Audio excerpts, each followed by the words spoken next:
होता क्या है कि नेशनल से पहले दिन 6 बच्चों को कॉल आती है और बाकी बच्चे सोचते हैं 12 बच्चों को कॉल चली गई होगी, लेकिन जब हम टीम देखते हैं तो उसमें 6 बच्चे यूपी हरियाणा के खेल रहे होते हैं, जिनका ना कोई ट्रायल लिया गया, ना उनका कोई यहाँ का कुछ लेना देना नहीं उत्तराखंड से, उनको खिलाया गया। जो ये कुकर्म किए हैं जिससे हमारे उत्तराखंड के युवाओं को कहीं ना कहीं अपने आप को पीछे हटाना पड़ा, कहीं ना कहीं उनके साथ जिस प्रकार से ये उनका साथ कुठाराघात जो हुई, तो मैं समझता हूँ उनके हक हकूकों को छीनने की जो बात है, इस लड़ाई को लड़ा जाएगा। इस उत्तराखंड में ग्रुप सी की नौकरियां जो केवल जिस पर उत्तराखंड के लोगों का अधिकार था, उन्हें भारी लोगों को बेचने का काम किया। उसके बाद ऋषिकेश जैसी जगह पर आपने देखा बिहार से लाकर एक मेयर बना दिया। आज हमारे युवा जो खेलों में रुचि दिखा पा रहे हैं, जो खेलों में अच्छा कर पा रहे हैं, उनको दरकिनार करके आप हरियाणा और यूपी से लाकर उत्तराखंड की टीम से खिलाने की बात कर रहे हैं। जब बाद में देखा गया कि उन 12 लोगों में से 6 लोग तो उत्तराखंड के रखे गए, परंतु 6 लोग यूपी और हरियाणा से लाए गए। हमारे उत्तराखंड प्रदेश में 38वें नेशनल गेम्स जो है उसकी मेज़बानी हमारा प्रदेश करने जा रहा है, और उसके लिए उसका शुभारंभ करने के लिए हमारे देश के जो सम्मानित प्रधानमंत्री है आदरणीय श्री नरेंद्र मोदी जी भी आ रहे हैं। बड़ा खुशी का पल है। और इस परिप्रेक्ष्य में जब मोदी जी किसी गेम्स या किसी कार्य के शुभारंभ के लिए आ रहे हो और उस कार्य में कहीं ना कहीं भ्रष्टाचार की बू आ रही हो, तो निश्चित तौर पर हमें चेत जाना चाहिए, उस विभाग को चेत जाना चाहिए जो ये विभाग करवा रहा है, और उस सरकार को चेत जाना चाहिए जिस सरकार की देखरेख में ये हो रहा है। मैं बात कर रहा हूँ उत्तराखंड में होने जा रहे 38वें नेशनल जो गेम्स है उनकी, क्योंकि मेरे साथ जो बैठे हुए हैं ये एक युवा है, ये भी एक खिलाड़ी है जिन्होंने स्टेट खेला है, और ये हमारे साथ बैठे हुए हैं। तो ये कुछ चीज़ें लेकर आए थे, बीच में हम चुनाव में व्यस्त थे तो मुलाकात नहीं हो पाई, चीज़ों को नहीं समझ पाए, पर जब इन्होंने आज ये चीज़ें लाई तो निश्चित तौर पर हमारे अंदर जो उत्तराखंड के लिए पीड़ा है, हमारे अंदर जो अपने खिलाड़ियों के लिए पीड़ा है, वो ज़रूर हम अपने मुखार बिंदु से आप तक पहुंचाना चाहते हैं। क्या होता है कि यहाँ के जब नेशनल गेम से पहले जब तैयारियां शुरू होती है स्टेट की, तो वो 14 अक्टूबर 2024 को ट्रायल सूचना निकालते हैं कि कबड्डी के लिए कि आप आइए और कबड्डी के ट्रायल दीजिए। उसमें कुछ शर्तें रखी रहती है कि यहाँ का स्थायी निवास प्रमाण पत्र, तमाम प्रकार के कागजों की चीज़ें रखी होती है, और 2 पासपोर्ट साइज फ़ोटो मांगे होते हैं।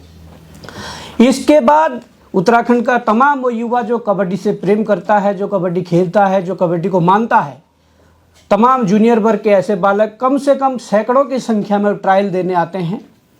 और उसके बाद जब ट्रायल होते हैं तो पूरे ट्रायल में 30 लोगों को सिलेक्ट किया जाता है कि ये 30 लोग कैंप में जाएंगे और 2 माह की ट्रेनिंग भी लेंगे।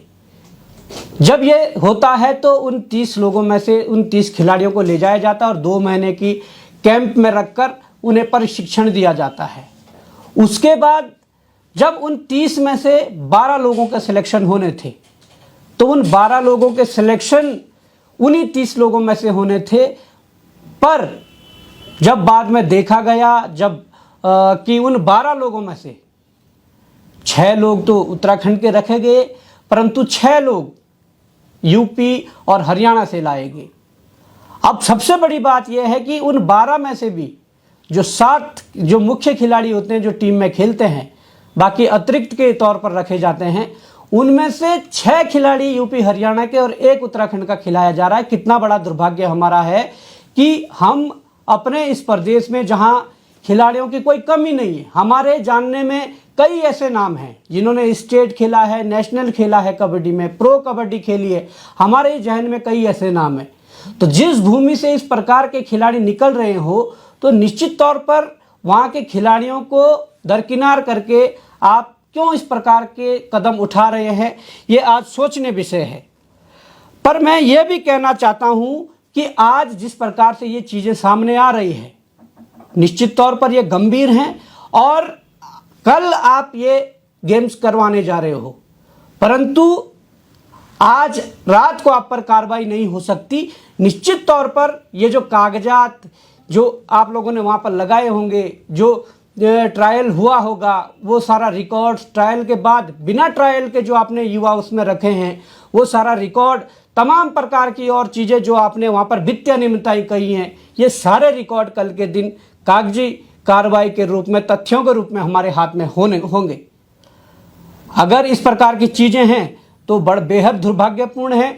मुझे लगता है कि मुख्यमंत्री पुष्कर सिंह धामी जी को इसका संज्ञान लेना चाहिए, क्योंकि ये खिलाड़ी, इनके साथी जो खेल मंत्री है रेखा आर्य जी, उनसे भी कई बार मुलाकात की, और इसके अलावा उत्तराखंड के कई कैबिनेट मंत्री और विधायकों से भी मुलाकात की। इसके अलावा इन्होंने खेल विभाग से संबंधित कई अधिकारियों से मुलाकात की, परंतु किसी ने इनकी सुनवाई नहीं की। ये बेहद जरूरी अब हो जाता है कि पहले इस उत्तराखंड में ग्रुप सी की नौकरियां, जो केवल जिस पर उत्तराखंड के लोगों का अधिकार था, उन्हें भारी लोगों को बेचने का काम किया। उसके बाद ऋषिकेश जैसी जगह पर आपने देखा, बिहार से लाकर एक मेयर बना दिया। आज हमारे युवा जो खेलों में रुचि दिखा पा रहे हैं, जो खेलों में अच्छा कर पा रहे हैं, उनको दरकिनार करके आप हरियाणा और यूपी से लाकर उत्तराखंड की टीम से खिलाने की बात कर रहे हैं। ये राज्य के लिए चिंताजनक है। और हमारे साथ हमारे आकाश तोमर जी हैं। मैं कहूँगा कि दो शब्द आप भी कहिए कि किस प्रकार से सारी घटना हुई, किस प्रकार से सारी चीज़ें हुई, और उसके अलावा और क्या क्या हुआ। मैं कहूँगा कि आप भी जनता के सामने दो। देखिए, इसमें पहले ट्रायल होता है देहरादून के, मतलब उत्तराखंड का ट्रायल होना था, तो उत्तराखंड के बहुत सारे खिलाड़ी यहाँ पहुंचे ट्रायल देने। तो उसमें से 30 बच्चों को कॉल जाती है, किसी को पर्सनली नाम नहीं बताया जाता, कॉल जाती है, डायरेक्ट मोबाइल नंबर लिए जाते हैं। तो उसके बाद 30 बच्चों को इन्होंने कैंप में लिया और वहाँ पे 2 महीने का कैंप लगाया। फिर नेशनल से 2 दिन पहले सभी खिलाड़ियों को घर भेज दिया जाता है। उसके बाद बोला जाता है 12 खिलाड़ियों को हम कॉल करेंगे, जिनका सिलेक्शन होगा, जो अच्छा खेले, मतलब उनका नाम, उनको कॉल जाएगी। तो होता क्या है कि नेशनल से पहले दिन 6 बच्चों को कॉल आती है और बाकी बच्चे सोचते 12 बच्चों को कॉल चली गई होगी।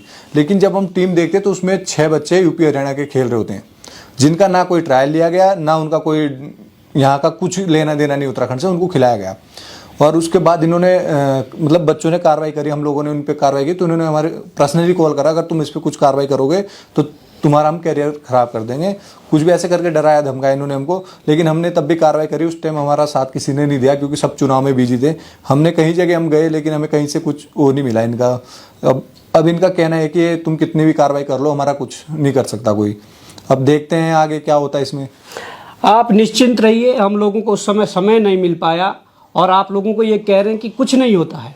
तो मैं इनसे ये बता देना चाहता हूँ कि समय कितना भी बीत जाए, कागज़ में जो लिख दी गई चीज़ें होती है, कागज़ कभी नहीं मिटते हैं। वो साक्ष्य, वो तथ्य रहेंगे।